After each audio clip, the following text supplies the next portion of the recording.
luar biasanya Bapak Ibu Saudara. Kenapa kita beriman? Kenapa kita percaya? Kenapa kita sungguh-sungguh percaya? Ya, ada banyak saksi juga yang menyatakan bahwa Tuhan Yesus terangkat naik ke surga. Itulah luar biasanya Bapak Ibu Saudara. Dalam Alkitab ya ada Enoch, ada ya Yesus sendiri. Luar biasa. Bisa katakan ya dia mati tapi sampai sekarang kuburannya tidak diketemukan. Bisa. Kita ini punya Tuhan yang luar biasa. Amin. Nah, Bapak Ibu Saudara, pagi ini kita akan bahas tentang pentingnya kita beribadah. Kenapa sih kita harus ibadah? Ya, apa sih arti dari ibadah? Ya, kalau kita pelajari ibadah itu diambil dari serapan kata bahasa aslinya itu abodah bacanya ya. Ini serumpun dengan bahasa Arab kemudian dijadikan bahasa Indonesia yaitu ibadah. Apa arti ibadah? Kalau dalam kamus bahasa Indonesia mengatakan ibadah itu perbuatan yang menyatakan bakti.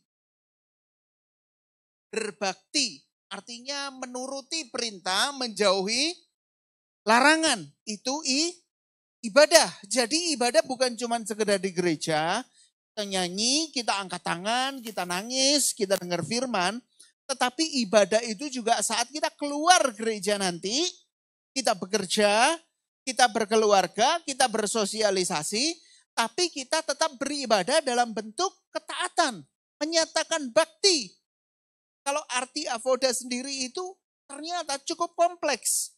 Artinya itu ada ibadah, pelayanan, pekerjaan. Itu jadi satu namanya ibadah. Jadi orang Kristen kelihatan kudus kalau hari Minggu. Ya. Hari Senin sampai Sabtu, dan kudus. Ya. Kudus, menjaga kekudusan. Ibadah itu setiap saat. Bahkan dalam Kejadian, Bapak Ibu Saudara, Kejadian 2 ayat 15, ya. Kejadian pasal 2 ayat 15, saya bacakan, Tuhan Allah mengambil manusia itu dan menempatkannya dalam Taman Eden untuk mengusahakan dan memelihara taman itu. Ya, kata ini, ya avoda ini linear dengan kata lafdah. Ya, ini katanya mengusahakan dan memelihara. Bapak Ibu Saudara perhatikan. Jadi mengusahakan dan memelihara itu juga bentuk dari ibadah. Tuhan perintahkan si Adam, kamu tak taruh di taman itu. Kamu kelola. Dari kata lafda ini, dari kata mengusahakan dan memelihara, timbul kata bahasa Inggris management. Memanage, mengatur, mengelola. Jadi orang yang bisa mengatur dengan baik, mengelola dengan baik, itu beribadah. Amin. Ibadah itu bukan cuma di gereja kita. Nyembah Tuhan.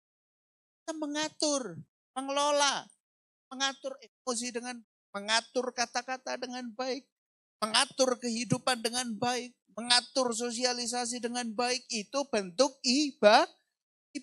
Pentingnya beribadah, Bapak Ibu Saudara. Ya. Lalu kita baca dalam 1 Timotius 6 ayat 3, kita baca satu persatu ini ayat demi ayat ya, sampai ayat yang ke-7. 1 Timotius pasal 6 ayat yang ketiga. 1 Timotius pasal 6 ayat yang ketiga. 2, 3. Jika seorang mengajarkan ajaran lain dan tidak menurut perkataan sehat, yakni perkataan Tuhan kita, Yesus Kristus, dan tidak menurut ajaran yang sesuai dengan, berhenti sampai di sini Bapak Ibu Saudara ya. Jadi pentingnya kita beribadah yang pertama adalah supaya kita tahu ajaran yang sehat. Ya, gereja ini nggak bisa sembarang berdiri. Harus di bawah naungan organisasi. Dan organisasi ini harus punya doktrin. Harus punya ART, peraturan, anggaran dasar, anggaran rumah tangga. Semuanya tertulis jelas. Dan kalau ada khotbah yang melenceng, organisasi berhak menegur. Jadi kita ke gereja supaya kita tahu ajaran yang sehat. perkataan Tuhan kita Yesus Kristus. Kita baca Alkitab itu perkataan Tuhan Yesus Kristus. Injil, Matius, Markus, Lukas, Yohanes. Semuanya kan kitab-kitab selanjutnya yang ditulis Rasul Paulus, apa itu kan penjabaran dari semua perkataan Tuhan Yesus Kristus. Jadi kita ke gereja ini supaya kita tahu ajaran yang sehat. Supaya kita nggak terombang-ambing dengan ajaran-ajaran di luar sana. Minggu lalu kita pemuda bahas tentang Kristen progresif. Wah ini bahaya ini, kekristenan sebetulnya udah dari tahun 2000, dari tahun 90, bahkan ajaran ini udah ada. Kelihatannya pernyataannya manis, bahwa seperti ini. Masa Tuhan sejahat itu sih, membiarkan orang yang baik masuk neraka. Akhirnya orang mulai, iya ya kan gak mungkin. Kan gak mungkin. Mulai menilai firman Tuhan dengan logika. Firman Tuhan ini iman Bapak Ibu Saudara. Apa yang Tuhan Yesus katakan. Apa yang Tuhan Yesus perkatakan. Yohanes 14. Tidak ada jalan lain pada Bapa. Kecuali melalui aku. Titik. Tidak ada jalan selamat. Berbuat baik. Wah kalau gitu ngapain kita ke gereja. Ke kelenteng aja kita. Ngapain kita ke gereja. Kita ke tempat ibadah lain aja. Toh sama-sama selamat.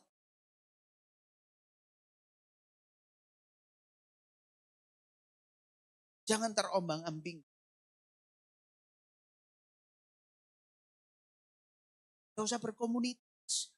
Gak penting. Wah, bahaya Bapak Ibu Saudara. 1 Timotius 6 ayat yang keempat. Ayat yang keempat. 2, 3. Ia adalah seorang yang berlagak tahu padahal tidak tahu apa-apa. Penyakitnya ialah mencari-cari soal dan bersilat kata yang menyebabkan dengki, cedera, fitnah, curiga. Nah, ini orang yang gak suka ibadah, Bapak Ibu Saudara. Kita semua di sini suka ibadah. Amin. Ya, kita ke gereja, ya. Lain yang melencer daripada nggak ibadah. Pada hari lain kan, ibadah kan online. Wah, silakan ya. Ini pentingnya ibadah. Jadi orang yang tersesat, Bapak Ibu Saudara, yang tidak ikut ajaran yang sehat. Orang yang kelihatannya ibadah di gereja, ini kita tahu jati dirinya, kebenarannya adalah di luar dari ibadah di gereja. Ya kita di gereja ini kan di-charge semua, diisi bensin. Isi bensin supaya hari Senin, Selasa kita ingat ibadah. Wah, Reza khotbah tentang ibadah. Berarti aku sekarang bangun pagi, melek mata, bilang terima kasih Tuhan Yesus, itu ibadah. Aku semangat pergi kerja, itu ibadah. Aku punya masalah, aku punya sakit penyakit, aku menjalani dengan syukur, itu ibadah. Amin. Jadi kita harus tanamkan itu. Supaya kita enggak dianggap orang yang berlagak tahu padahal tidak tahu apa-apa. Lalu orang ini punya penyakit. Biasanya ini orang bebal. Ya kitab Amsal katakan orang bebal kalau dinasehati dia akan gigit balik. Jadi kita nasehati orang bebal, ya dia akan gigit. Aku gak salah ya. Wah, ini kon. Wah, dia akan gigit balik. Tapi orang bijak jika dinasehati, dia akan jadi lebih bijak. Dia akan jadi lebih pandai. Jangan sampai kita jadi orang yang tidak beribadah. Ayat ini mengatakan, berlagak tahu padahal gak tahu apa-apa. Penyakitnya mencari-cari soal, bersilat kata. Akhirnya orang ini dengki, cedera, fitnah, curiga. Kok ke gereja kok gak ada perubahan di ada gereja lah. 10 gereja dia pindah. Juga gak ada perubahan. Ada orang bilang, wah dia jadi lebih rajin ibadah. Lakuannya berubah. Kata-katanya berubah. Gaya hidupnya berubah enggak? Jadi ibadah itu kita harus mengalami perjumpaan dengan Tuhan. Nah, kita mengalami, wah rasakan Tuhan. Aku perlu Tuhan. kita bahas di hal selanjutnya. Ibadah itu jadi supaya kita sadar, ya, karena ayat yang kelima mengatakan, ya, 1 Timotius 6 ayat yang kelima. Kita baca lagi, 2, 3, percekcokan antara orang-orang yang tidak lagi berpikiran sehat dan yang kehilangan kebenaran, yang mengira ibadah itu suatu sumber keuntungan. Ayat 6. Memang, ya, ayat ini luar biasa. Memang ibadah itu kalau disertai rasa cukup memberi keuntungan besar. Katakan amin. Wah, apa maksud dari ayat ini? Ibadah sertai rasa cukup, beri keuntungan besar. Banyak ayat firman mengatakan ibadah itu memberi keuntungan. Ibadah itu punya efek yang sangat besar. Ibadah itu punya khasiat yang luar biasa. Jangan tinggalkan pertemuan-pertemuan ibadah. Kita tahu tadi saya kasih tahu mindsetnya di awal bahwa ibadah itu di gereja tapi setiap saat. Tapi kita yang datang ibadah minggu ini, kita ini juga beribadah. Mengagungkan Tuhan sama-sama. Menyembah Tuhan sama-sama. Mendengar firman Tuhan sama-sama. Bahkan kita makan minum roti sebagai tubuh dan darah Yesus juga bersama-sama. Orang perlu beribadah. Orang perlu bergereja. Orang perlu berkomunitas. Supaya saling support. Saling mendukung. Saling mendoakan. Kalau ada satu yang jatuh, diangkat bukan dijauhi dan dikucilkan. Itulah gereja. Amin. Di gereja itu tempat apa sih? Bukan kumpulan orang kudus. Gereja itu tempat kumpulan orang berdosa yang mau bertobat dan dibenarkan. Amin. Itu gereja. Jadi di gereja itu tempatnya orang paling suka kalau satu jatuh, yang lain menjauhi. So itu bisa dikasih pelayan. Lah, Tuhan Yesus waktu datang, dia turun ke bait Allah atau turun kepada orang-orang berdosa. Kita lihat Tuhan Yesus. Tuhan Yesus ngomong berdua sama siapa? Wanita Samaria yang menikah 7 kali. Kenapa Tuhan Yesus gak pernah ngomong sama ahli Taurat? Karena bebal. Karena bebal dia. Sama siapa Tuhan Yesus ngomong? Sama siapa yang Tuhan Yesus bela? Ketika seorang wanita kedapatan berzinah. Kalau Tuhan Yesus datang lagi mungkin dalam wujud manusia, mungkin Tuhan bilang, coba jadi dia lagi ya. Tuhan Yesus Maha Kuasa ya, walaupun dia gak perlu lah.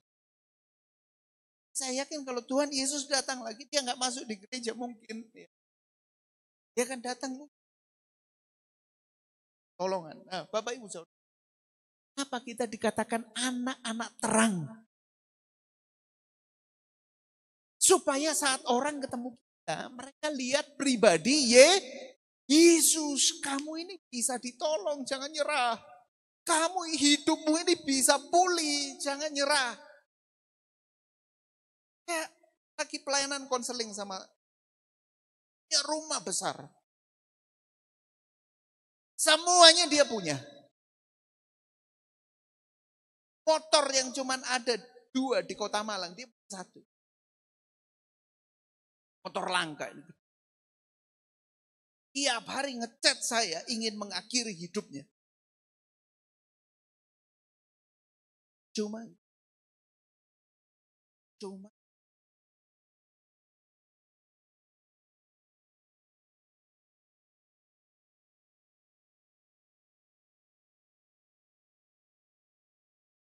gak percaya. Nah, semua orang jauhin aku.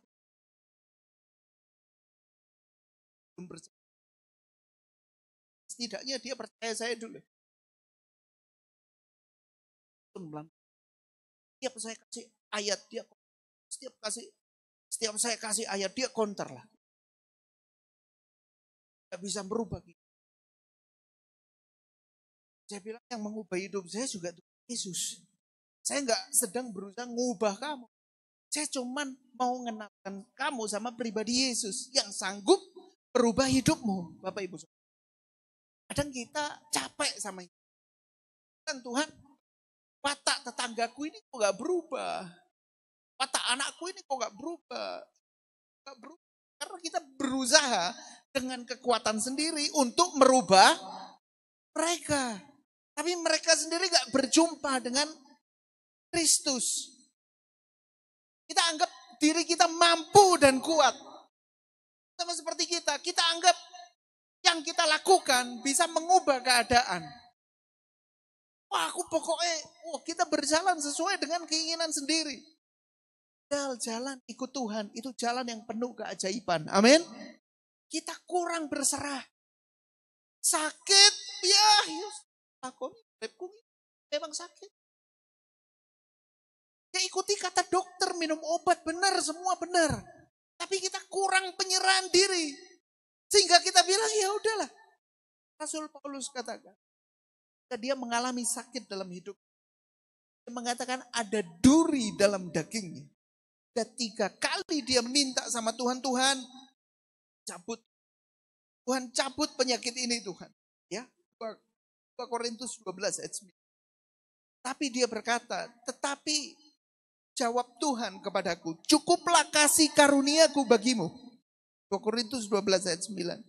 Cukuplah kasih karuniaku bagimu, sebab justru dalam kelemahanlah kuasaku menjadi sempurna. Sebab itu terlebih suka aku bermegah atas kelemahanku, supaya kuasa Kristus turun menaungi aku. Karena itu aku senang dan rela di dalam kelemahan. Artinya dia bersyukur walaupun tubuhnya lagi lemah. Dia tetap senang walaupun dia dalam siksaan.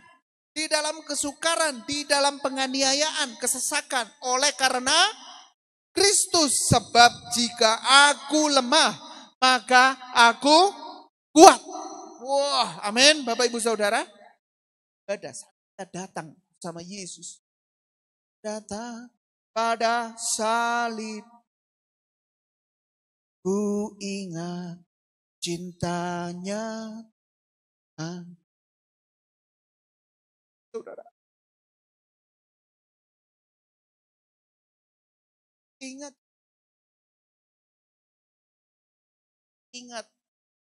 kuasa penyaliban. Luar biasa, Bapak. Saya sampaikan pada minggu lalu. Cintanya Tuhan. Ada khotbah yang saya dengar. Luar biasa. Jadi fakta baru bagi. Ketika Tuhan Yesus digantung di atas kayu salib. Tuhan Yesus katakan, sudah selesai. Yang Tuhan Yesus katakan adalah aku haus. Tuhan Yesus bilang haus. Karena dia pecut, dipakai mahkota duri, telanjangi, suruh pikul salib. Salib yang dipikul oleh Tuhan Yesus beratnya 2-3 kali lipat berat badan tubuh. Beratnya Tuhan Yesus kira-kira 7. Enggak. Beratnya Tuhan Yesus kan ideal. Kayu salib. Itu bukan kayu yang dipelitur halus. Bukan. Kayu kasar itu. Saya buka. Istri saya pesan paket. Paketnya box kayu. Saya lepas. Berat banget. Saya coba pakai. Ketelusupan. Berhari-hari temu. Ini yang Tuhan Yesus pikul. Kayu yang kasar, bukan kayu halus. Kayu kasar dia harus pikul sampai ke bukit Golgota. Walaupun Arimatea. Apakah ada yang kasih Tuhan Yesus minum waktu itu? Tuhan Yesus atas kayu salib dipaku. Tuhan Yesus bilang, aku haus. Tahu apa yang dilakukan oleh tentara Romawi? Mereka ambil spon. Romawinya itu, bahasa Romawinya ada ya. Spon itu mereka cuci.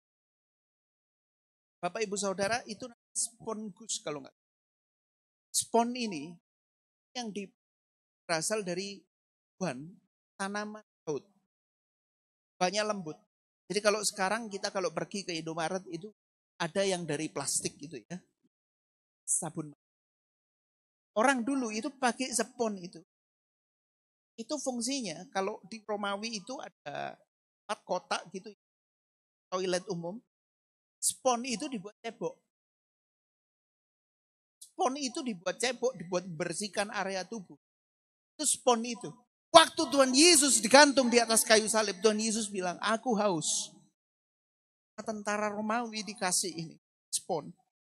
Dicelupkan dalam anggur yang masam. Anggur ini anggur kelas paling rendah. Anggur yang gak layak minum. Ini anggur untuk membersihkan luka, anggur bukan buat mengurapi. Jadi udah pakai spons pembersih, dikasih kayu, dicelupkan di anggur yang masam, dan dikasih sama Yesus. Nyoh. Kita lihat, kurang cinta apa Tuhan sama saya dan saudara. Amin. Kasih spons buat cebok, kasih anggur yang masam. Inilah kamu raja orang Israel. Kita masih ngeluh atas kehidupan kita, Bapak Ibu Saudara. Gak diberkati dikit kita ngeluh.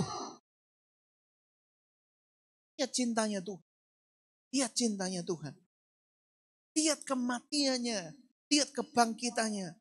Yang terbaik sudah Tuhan kasih buat saya dan saudara. Amin. Akhirnya semua sudah lunas. Aku bayar. Karena itu kita datang ibadah pada pagi hari ini. Untuk merayakan kemenangan kita. Amin. Kan saja. Tuh.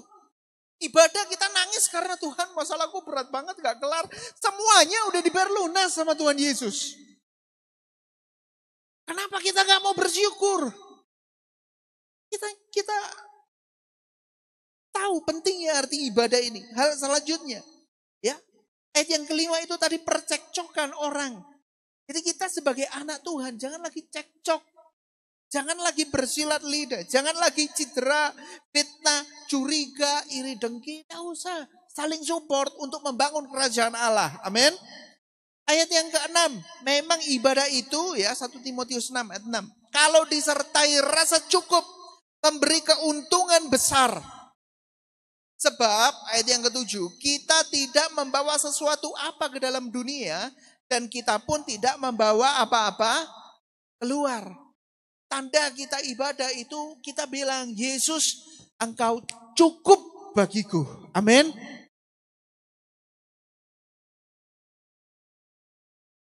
Kamu ada di cukup. Yes, enggak Bapak Ibu Saudara.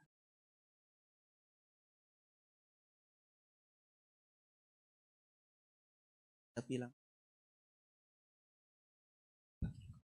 wih, kami langsung terenyuh. Kita lanjut.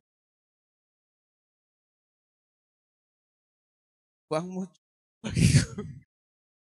Segalanya cukup bagiku. Ibadah, kita datang, kita punya mindset bahwa cukup bagi aku. Yesus cukup bagi aku. Walaupun kita sedang dalam masalah, ini ayat firman Tuhan mengatakan kita ibadah disertai dengan rasa cukup. Artinya kita perlu cuman Yesus saja, Yesus saja. Daud kan katakan lebih baik 1 hari di pelataranmu daripada 1000 hari di tempat lain. Daud tahu pentingnya hadirat Tuhan. Dia tahu pentingnya ibadah. Artinya aku punya Yesus, aku punya segalanya. Dia bukan cari berkatnya, dia cari sumbernya. Daud cuma mau punya pribadi Yesus. Udah, itu cukup. Lagu. Engkau Yesus, haus jiwaku menang. Ku percaya kau pengharapan tidak. Perlu Yesus, kita perlu Yesus. Kita kena masalah jangan bilang Tuhan ini masalahku Tuhan, aku perlu Yesus kasih kekuatan. Aku perlu Roh Kudus buat kasih aku pimpinan. Aku perlu Roh Kudus buat kasih aku tuntunan. Tuhan Yesus kan katakan, hari pencurahan Roh Kudus, aku akan penolong yang lain. Parakletos bahasa aslinya. Penolong yang lain. Jadi kita percaya bahwa Roh Kudus itu sama, satu dengan Bapa, dengan Anak, dengan Allah Bapa, dengan Tuhan Yesus Kristus. Itu kan Allah Trinitas. Roh Kudus sama. Tuhan Yesus bilang lebih baik aku pergi kepada Bapa. Supaya Roh Kudus ini yang omnipresent ya, dia nggak terbatas ruang waktu, dia nggak terbatas apapun. Roh Kudus bisa hadir dimanapun, Roh Kudus bisa bertahta di kehidupan kita. Karena itu Rasul Paulus mengatakan tubuhmu adalah bait Roh Kudus. Karena itu setiap tingkah langkah kita, ucapan kita itu adalah bentuk ibadah. Dan Roh Kudus itu pribadi. Berarti pribadi punya sifat. Roh Kudus bisa didukakan, Roh Kudus bisa disenangkan. Dia bisa kecewa, hati-hati. Dosa yang tidak diampuni adalah dosa menghujat Roh Kudus. Gak percaya kuasa Roh Kudus, meragukan kuasa Tuhan. Kita ragu-ragu. Jika dia terpisah dari Allah, apa yang ada? Alami. Ketika dia terpisah dari Allah, dia malu, dia takut karena dia Allah. Karena itu manusia coba datang kepada Tuhan. Tapi luar biasanya agama Kristen kita. Bukan kita yang menghampiri, tapi Tuhan Yesus yang menghampiri kita. Amin. Tugas kita apa? Kita percaya, itulah iman. Aku percaya. Aku percaya Allah Bapa, percaya Sang Putra, ku percaya Roh Kudus-Mu, Kau Allah Tritunggal, percaya kebangkitan ada dalam kita, ku percaya dalam nama Yesus. Wah, itu pengakuan iman kita. Aku percaya Allah Bapa, Putra, Roh Kudus.